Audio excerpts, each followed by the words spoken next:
Sabe quando a gente tem uma ideia incrível? Um projeto que parece que vai mudar tudo, mas depois de um tempo parece que ele não sai do lugar? Pois é. Hoje a gente vai mergulhar num conceito que é bem simples, mas que pode ser a virada de chave para entender o que sustenta uma missão de verdade no longo prazo.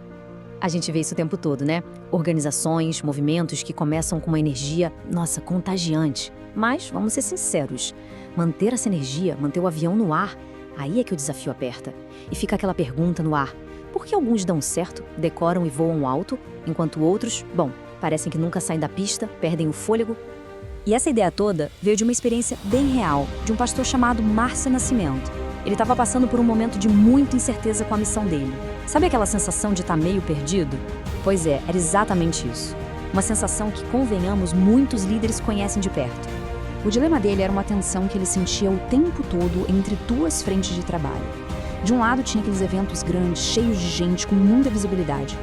Do outro, os encontros menores, mais íntimos, de comunidade. E a grande dúvida que não saía da cabeça dele era: será que essas duas coisas se ajudam ou uma está atrapalhando a outra? Então, vamos mergulhar um pouco mais nessa pressão, porque é algo bem real. É aquele sentimento que talvez muita gente que lidera algo já sentiu. Aquela pulga atrás da orelha que aparece mesmo quando, por fora, parece que está tudo acontecendo, tudo se movendo. Olha só essa frase, ela resume perfeitamente a angústia dele. É aquela sensação esquisita de que, poxa, tem tanta coisa acontecendo, tanta atividade, mas a missão não está avançando de verdade. E essa é uma distinção fundamental. Uma coisa é ter movimento, outra coisa é ter progresso. E o problema não era só de estratégia, sabe? Era uma mistura complexa. Pressões pessoais, profissionais, aquelas dúvidas, as indecisões, as inseguranças sobre o caminho. Tudo isso junto cria uma sensação de paralisia. É como estar com o avião pronto, mas preso na pista de decolagem. Até que, de repente, um vídeo curto desses que a gente vê nas redes sociais trouxe à luz. Foi uma verdadeira virada de chave, uma nova maneira de olhar para o problema todo. E essa revelação, de verdade, mudou a perspectiva dele. A ideia é, nossa, de uma simplicidade genial, mas muito poderosa. Pensa assim, uma missão é como um avião. E um avião não consegue voar com uma asa só, ponto. Ele pode até ligar o motor, fazer barulho, andar um pouquinho na pista, mas decolar, sem chance, não vai sair do chão. E aqui tá o pulo do gato.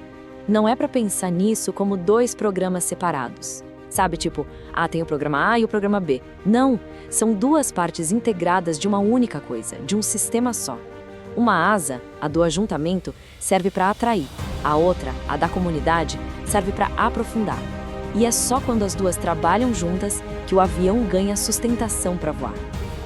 Ok, a teoria é ótima, mas como isso funciona na prática?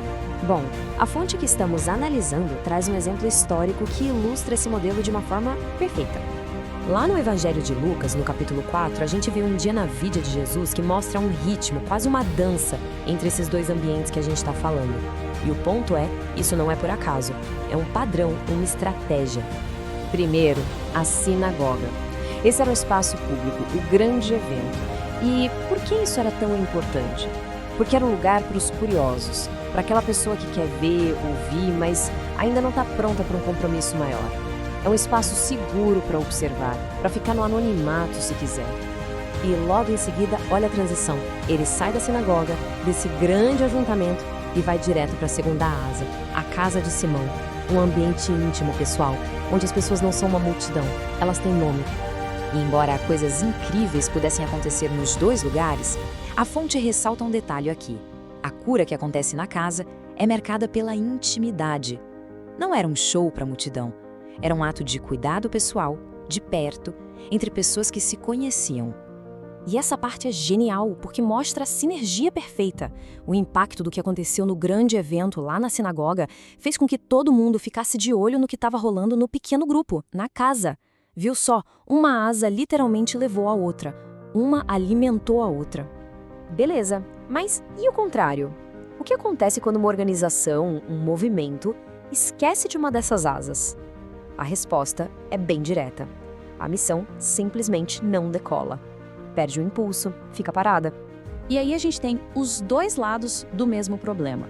Se o foco é só nos grandes eventos, o que se cria é uma multidão de espectadores, sabe? É superficial. Por outro lado, se o foco é só nos grupinhos fechados, vira um clube, uma bolha que não alcança mais ninguém.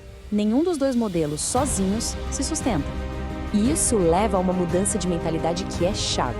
A ideia é sair da postura de consumidor, de alguém que só vai lá para receber algo, e entrar numa postura de participante.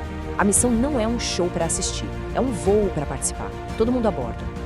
Então, o sucesso da missão não é uma questão de escolher, eu gosto mais disso ou daquilo. Não. O voo de verdade só acontece quando as pessoas se envolvem nas duas asas. Quando contribuem tanto para alcançar gente nova, quanto para aprofundar os laços de quem já está ali. Porque no fim das contas, o objetivo é sempre esse, continuar em movimento. A missão precisa avançar. O avião foi feito para ir para novos lugares, não para ficar dando volta em cima do mesmo aeroporto, numa zona de conforto. E esse modelo, então, funciona como uma ferramenta de diagnóstico poderoso.